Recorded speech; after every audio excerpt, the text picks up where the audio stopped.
Bonjour à toutes et à tous, ravi de vous retrouver pour cette première émission de l'année 2025 consacrée aux outils fiscaux à maîtriser pour bien transmettre sereinement son patrimoine, le tout dans un environnement économique incertain. Pour en parler, je suis en plateau avec Georges Richelme. Bonjour. Bonjour. Vous êtes président du conseil d'administration de Guépard. En deux mots, Guépard ? Eh bien, tout simplement, Guépard est une association de défense des épargnants. Et nous sommes aussi avec Romain Gros. Bonjour. Bonjour. Vous êtes avocat fiscaliste chez Simon et Associés. Qui est un cabinet d'avocats d'affaires au service des entrepreneurs et des entreprises. Alors, au programme de cette émission, nous allons voir comment se présente 2025, côté économie et fiscalité pour l'épargnant. Nous verrons ensuite en détail les outils juridiques et fiscaux pour optimiser la transmission de patrimoine, ainsi que les erreurs à éviter. Alors pour commencer, d'abord quelques éléments d'actualité, que peut-on dire du contexte économique et fiscal en ce début d'année 2025, Georges Richelme. Bien, analyser le contexte économique en début d'année 2025, c'est regarder ce qui s'est passé à la fin de l'année 2024. Quelques éléments, la croissance en 2024, elle a été plutôt correcte. L'Europe a fait mieux que ce qui était prévu, avec toutefois un décrochage en fin d'année par rapport aux États-Unis, mais on constate encore une certaine fragilité. L'analyse, c'est aussi l'inflation. Alors là, l'inflation, je pense il est clair qu'elle a nettement diminué. Les économistes nous disent qu'elle est normalisée. Elle était à 2,4 en fin d'année dernière. Un doute, c'est la vitesse de décroissance aujourd'hui, et en particulier aux États-Unis. Et le dernier point important, ce sont les taux. Donc les banques centrales semblent vouloir poursuivre leur politique d'assouplissement. Là aussi, la question est de savoir à quelle vitesse va se faire cette décroissance, avec, dans le même temps, pour notre pays, plus particulièrement, compte tenu du marasme politique, une incertitude qui pèse sur les perspectives économiques. Et enfin, la question que l'on doit tous se poser, c'est quels seront les impacts de l'élection du président Trump dans les mois à venir sur l'activité économique mondiale. Et vous, votre regard, Romain Gros ? Au contexte économique que vient d'évoquer Georges Richelme, il faut ajouter, comme nous le voyons tous, un contexte politique éminemment difficile. Éminemment difficile parce qu'un paysage politique qui s'est émietté. Et donc cet émiettement de la vie politique fait qu'aujourd'hui, on voit que nous avons une instabilité chronique et quasiment un mouvement brownien de la vie politique qui se traduit sur un élément fondamental, la fiscalité, avec une foire à l'innovation que nous constatons pour nombre d'entre nous avec effroi. Face à cela, il faut garder notre sang-froid parce que, ma foi, au fond, si nous avons plus de 3 000 milliards d'euros de dette qu'il nous faudra un jour ou l'autre rembourser, si nous avons des déficits largement excessifs, néanmoins, on voit bien que nous avons une pression fiscale qui, elle, a atteint son optimum. 47% du PIB partent en pression fiscale. Cela veut dire une chose, c'est qu'on ne va pas pouvoir non plus augmenter à l'excès la pression fiscale, que ce soit sur les épargnants ou sur le travail. Et donc, en réalité, ce qui est à craindre, c'est des innovations ponctuelles sur des aspects précis de notre droit fiscal qui peuvent remettre en cause de l'équilibre, mais pas un changement complet de l'équilibre de notre paysage fiscal. Alors dans ce contexte, une question, comment défendre l'épargnant ? Bon, dans le contexte actuel, je dirais que le rôle des associations d'épargnants se justifie pleinement, car nous sommes là pour prendre la défense des intérêts des épargnants, mais aussi pour la défense et la promotion des outils qui sont le fondement de la constitution de l'épargne des particuliers. Et l'assurance vie en est un essentiel, l'assurance vie qui représente à peu près aujourd'hui 2 000 milliards d'euros dans notre pays. C'est un outil privilégié car c'est à la fois un outil d'épargne et un outil de transmission. C'est le vecteur de la capitalisation au long cours des particuliers, dont je rappelle quand même que le succès repose certes sur la qualité des produits, c'est-à-dire sur la qualité des assureurs qui le fabriquent, qui le diffusent, mais aussi et surtout sur la stabilité du cadre légal, fiscal qui les régisse. Ça, c'est vrai que c'est très très important. L'instabilité fiscale, j'allais dire, c'est le péril de l'épargne. Voilà. C'est vraiment le cadre qu'il faut garder, absolument. Oui. Alors on le comprend, le contexte fiscal et économique est incertain, croissance modérée, rigueur budgétaire, réforme fiscale, risques géopolitiques sont autant de facteurs qui demandent une vigilance accrue de la part des épargnants. Il faut donc optimiser la transmission, notamment avec des outils que l'on va évoquer maintenant. Alors, dans le cadre de la dernière rencontre régionale organisée par Guépard pour ses adhérents, Maître, vous aviez évoqué certains outils facilitant les transmissions. Est-ce que vous pouvez nous en dire un peu plus ?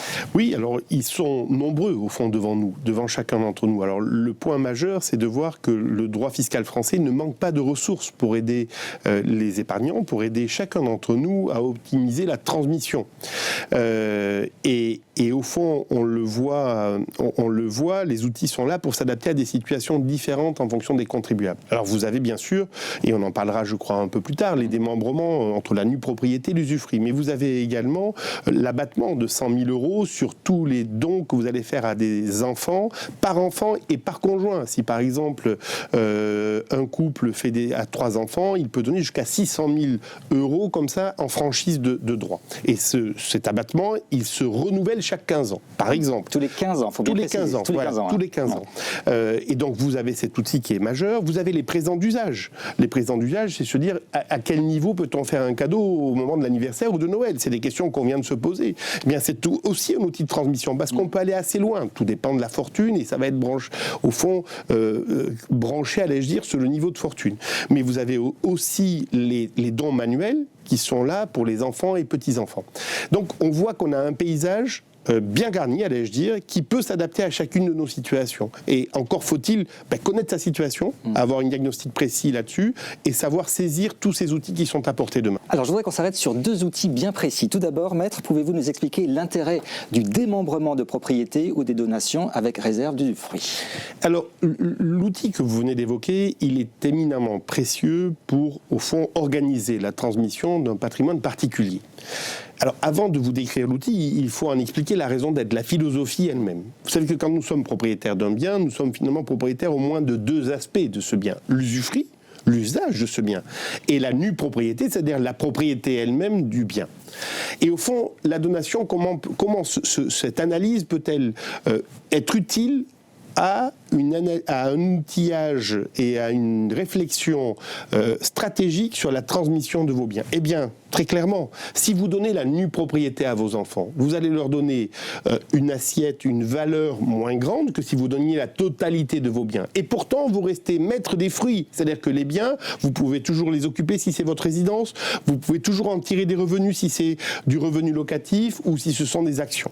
Mais pour le coup, vous aurez déjà transmis la nue propriété. Et comme vous ne l'aurez fait que sur une partie de la propriété, qui n'est que la nue propriété, vous paierez moins de droits. Alors vous allez me dire, mais à la fin des fins, comment tout cela va se faire ? Eh bien, il faut savoir qu'au moment du décès, la nue propriété et l'usufruit vont se réconcilier automatiquement. Et dans ces cas-là, que se passe-t-il ?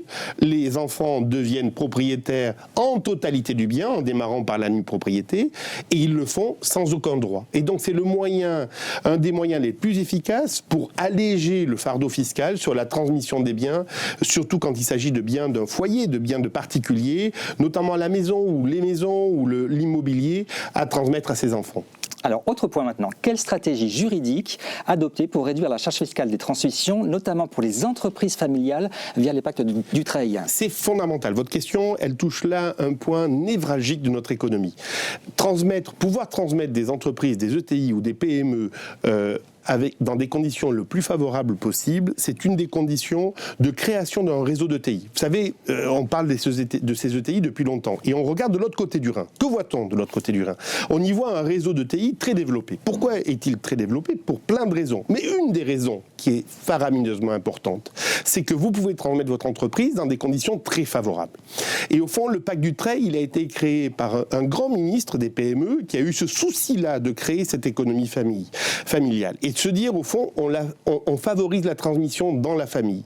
Et donc, vous pouvez, par la signature de ce pacte, je vais revenir dans 2 secondes en 2 mots sur les conditions, par la signature de ce pacte, vous pouvez obtenir vous pouvez obtenir 75% d'abattement sur les droits afférents à la transmission de votre entreprise. Si l'entreprise vaut 10 millions, au fond, vous ne paierez, pour prendre un exemple très concret, vous ne paierez que des droits que sur 2,5 millions d'euros. Autant vous dire que c'est un sacré atout que l'on met entre les mains des héritiers, des ayants droit.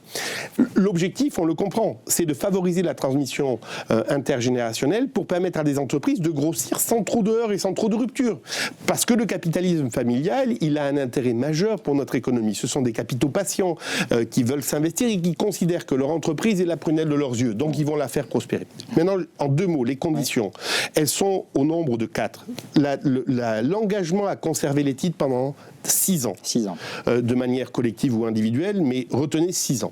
La deuxième chose, il faut qu'un des co-signataires soit dirigeant de l'entreprise et soit acteur de cette entreprise. Il faut que l'activité de l'entreprise soit industrielle et commerciale. Et pour terminer, il faut que les co-signataires de cet accord représentent à eux tous plus de 34% du capital de la société. Voilà. Et si vous respectez ces conditions-là, il ne faut pas patienter un instant, il faut le faire. Et le pacte du trade, sur le plan juridique, vous savez, c'est un contrat, peut-être juste un contrat, qu'il faut faire le plus vite possible. Un contrat avec donc 4 conditions que vous avez bien expliquées. Alors il y a aussi l'assurance vie. Pourquoi l'assurance vie reste-t-elle un outil incontournable pour la transmission patrimoniale ? Eh bien, vous avez raison, on a l'habitude de dire que l'assurance vie, c'est le couteau suisse de l'épargnant.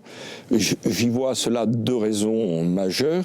La première qui est liée à la transmission avec une fiscalité favorable, puisque on bénéficie d'un abattement fiscal de 152 500 € hors droit de succession sur les sommes qui ont été versées avant l'âge de 70 ans.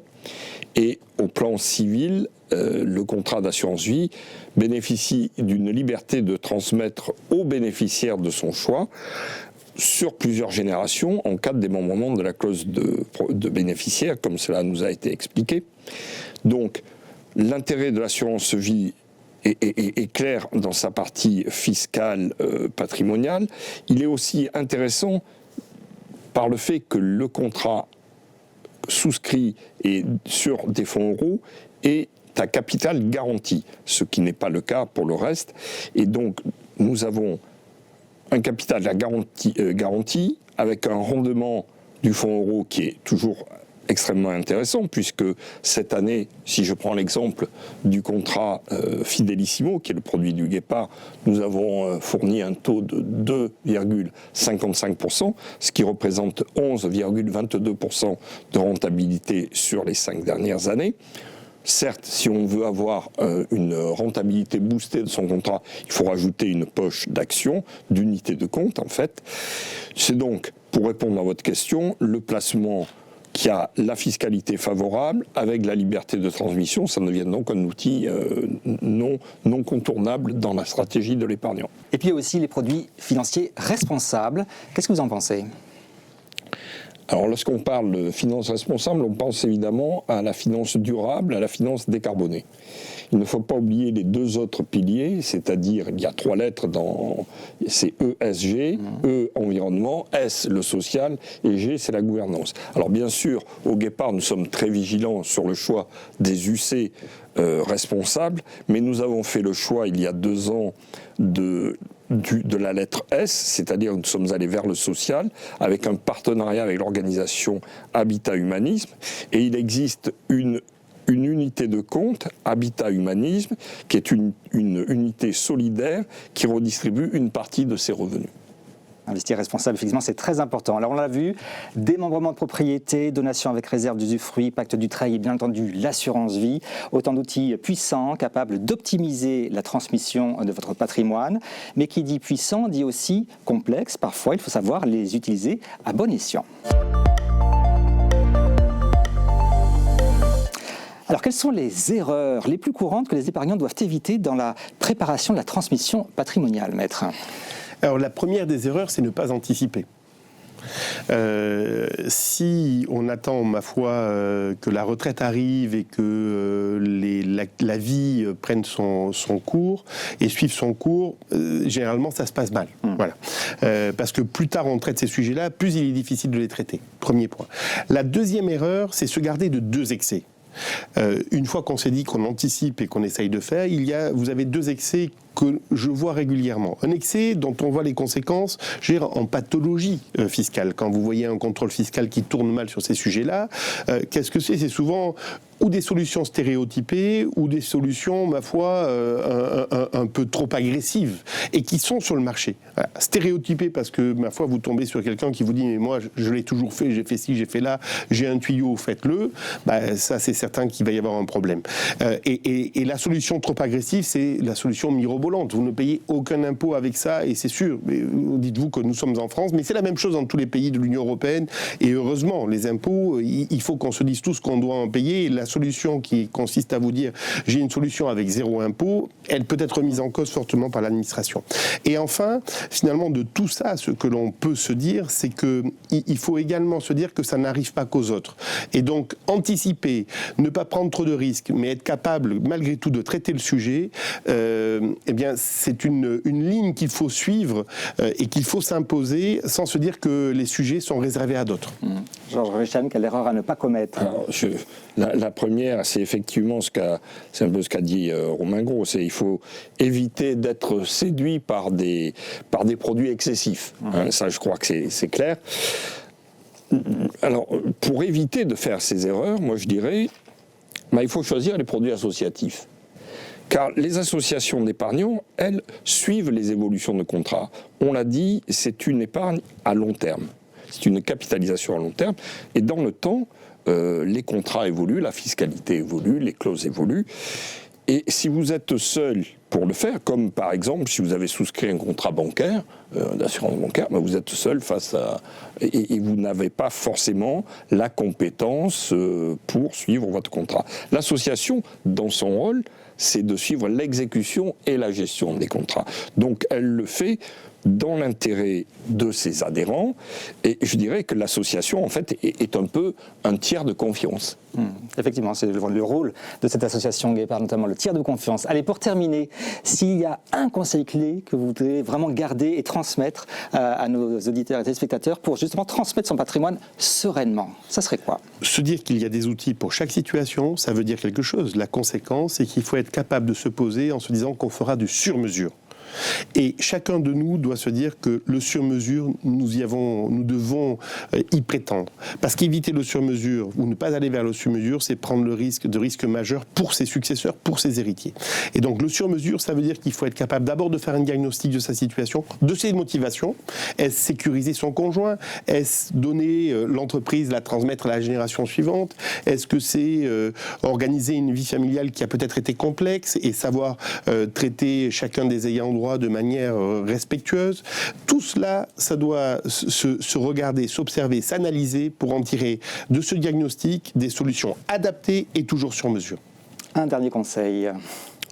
Mon dernier conseil, ce sera effectivement que l'assurance vie étant un élément majeur du patrimoine, et je l'ai dit, je le redis, c'est un produit de long terme, il faut donc ouvrir le plus tôt possible un contrat pour prendre date fiscalement, même s'ils sont avec des petites sommes. Mais on a pris date fiscalement, et c'est pas Romain Gros qui me dira le contraire, je pense. Et une fois qu'on a ouvert ce contrat, il faut penser à le faire vivre. Et pour le faire vivre, je crois qu'il ne faut pas hésiter d'aller voir les conseillers qui vous ont vendu ce produit et évoquer la situation personnelle, effectivement les enfants, le patrimoine mobilier, les clauses bénéficiaires. Alors la clause bénéficiaire, Maître Gros avait participé avec nous à des réunions avec nos adhérents. La clause bénéficiaire est un élément essentiel dans le contrat pour le bénéfice. Et donc il faut savoir la rédiger, donc il faut se faire aider, il faut savoir la faire évoluer.